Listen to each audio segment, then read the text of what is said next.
गोबाव समाव साननानै गोबां जोहोलावफ्रा मुंख्लं जानानै दिनै जों बिटिसिखौ थै गारनानै मोननाय सार बर' माहारियारि फरायसा आफादा अनसु बेयो दिनै जि थांनाय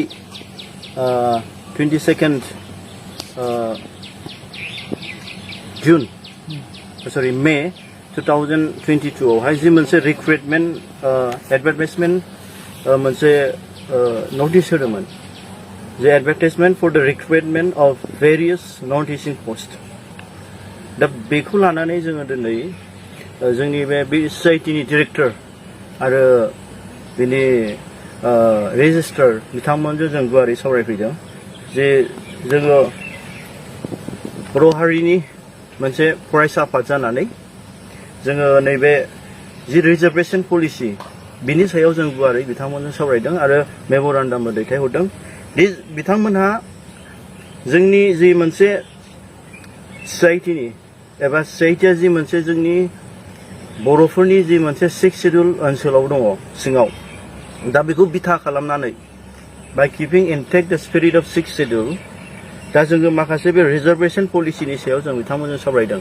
मानो होनबा जे बे एडभार्टाइजमेन्टनि थ्रुयै जों नुनो मोनदों दि आउट अफ टटेल माने पस्ट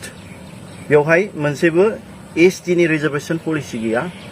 आरो बेराफारसेथिं बेयाव मोनसे OBC खौ जों नुनो मोनदों दा बेयाव जोंना बिग कुवेश्चन मोनसे फैदों जिहेतु central institute of टेक्न'लजिया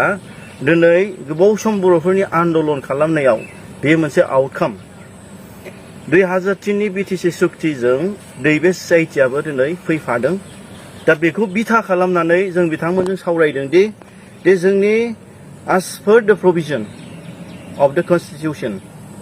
of India in 6 scheduled areas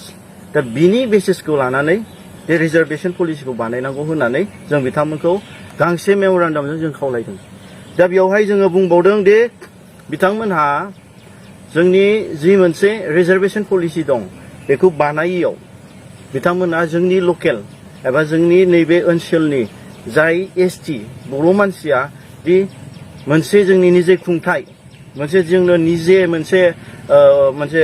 खुंनायनि जि मोनसे माबा पावार होदोंमोन बे जिनिसखौ दिनै बिथांमोना मान सन्मान दिनै सिफायनाय जादों एबा जोंनि ट्राइबेलफोरनि बर'फोरनि एथ' गोबाव जों खस्थ' खालामनानै मोननाय जि मोनसे फिथाइखौ बिथांमोना असन्मान खालामनाय जादों बे खोथाखौ जों सिदायै बुंदों आरो बिथांमोना दिनै बावैसो सिगां एबा बावैसो उनाव 5 तारिखआव जितु दिल्लीयावहाय बर्ड अफ गभर्नर्स बिथांमोना मोनसे मिटिं जागोन दा बे मिटिंनि आगोलनो बिथांमोननो जोङो सिभिल ससाइटिनि जानानै गांसे जों मेम'रेन्डाम होदों जाय मेम'रेन्डामनि गेजेरजों बिथांमोना बेखौ ओजोंहाय प्लेस खालामनानै नै बिनि सायाव डिसकास खालामनो हागोन आरो बेनि सायाव जों बुंबावदों दे बिथांमोनखौ बिनि सायाव रिडिसकासन एबा रिथिं एबा रिएडभार्टाइजमेन्ट जानांगोन आरो जेब्लानासिम बे जिनिसा दिनै जोंनि माने 6th शेड्युलनि स्पिरिट बादि थाङा जितु माने 75% रिजार्भेसन पलिसि जोंना सोलिदोंमोन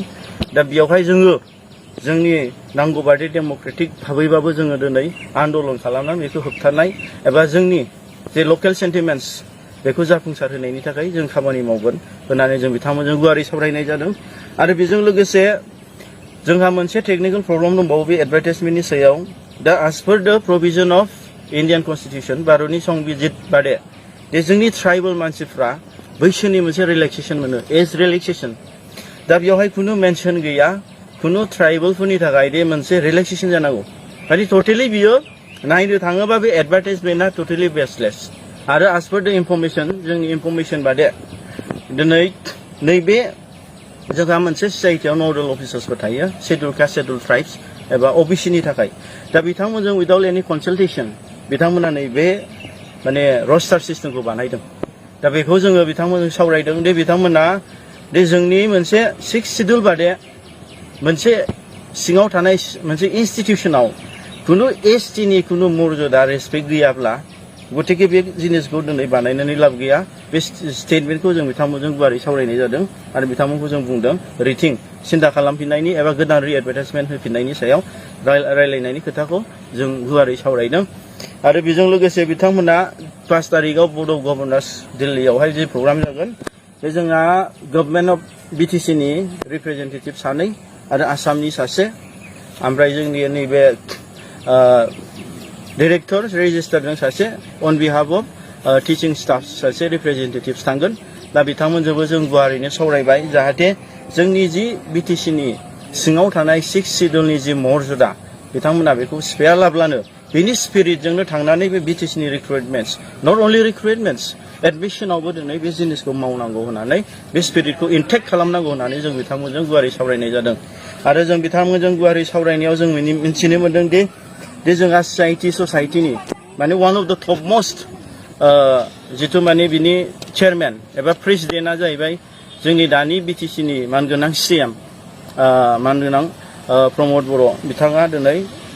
बिनिनो सासे चेयारमेन एबा प्रेसिडेन्ट दा दिनै एजुकेशन डिपार्टमेन्टआ बिथांनि आखायाव दं हिसाबै आरो जायथु एजुकेशन डिपार्टमेन्टआ आसामनिफ्राय जोंनि बिटिसिआव मोनसे ट्रान्सफार साबजेक्ट हिसाबै दा बिथाङाबो दिनै बे ससाइटिनि माखासे समयसाफोरखौ सावरायनांगौ नायनांगौ आरो माखासे जेंनाफोरखौ जों रिक्वेस्ट खालामो बिथाङा मोजाङैनो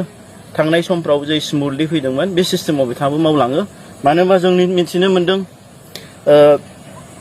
लकडाउननि उनावहाय दिनै बिनो फार्स्ट टाइम मोनसे रिक्रुइटमेन्ट जादों बिटिसि माबायाव सिआइटिआवहाय आरो बिनि गेजेराव दिनै जाय बिनि इनचार्ज स्पेसियेलि माने सिआइटि ससाइटि हाज द बिग रल माने बिराद गिदिर रल दङ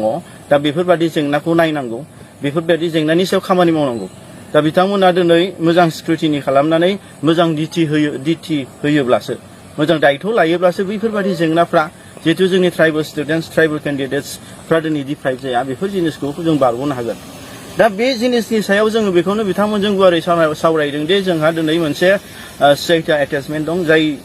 जिनिसखौ जोङो गोबाव समाव सारनानै गोबां जोहोलावफ्रा मुंख्लं जानानै दिनै जों बिटिसिखौ थै गारनानै मोननाय सा बिनि मोनसे जोंहा मोनसे माने भेलु दङ बेखौ रेसपेक्ट खालामनांगोन नोंथांमोना होननानै बेनि सायाव जों बिथांमोनखौ रिकुवेस्ट खालामदों आरो माखासे जिनिसखौ जों गुवारै सावरायलायनायनि गेजेरजों जों सल्भ खालायनांगौ दा नोंथांमोनाबो जोंनि सिभिल ससाइटिखौ इनभल्भ खालायनांगौ जाहाथे नेक्स्ट टाइमाव बेफोरबायदि रिपिट जाया बिनि सायाव जों बिथांमोनजों गुवारै सावरायलायनायनि गेजेरजों जों मोजां मोनसे रेसपन्स बिथांमोननिफ्राय मोनदों आरो बिथांमोना बे आर'जलाइ एबा मेम'रेन्डामखौ लानानैनो बर्ड अफ गभर्नर्स दिल्लीनि माखासे अफिसार्सफोरजों रायलायनानै बे सल्भ खालायनायनि पलिसिखौ बिथांमोना लादों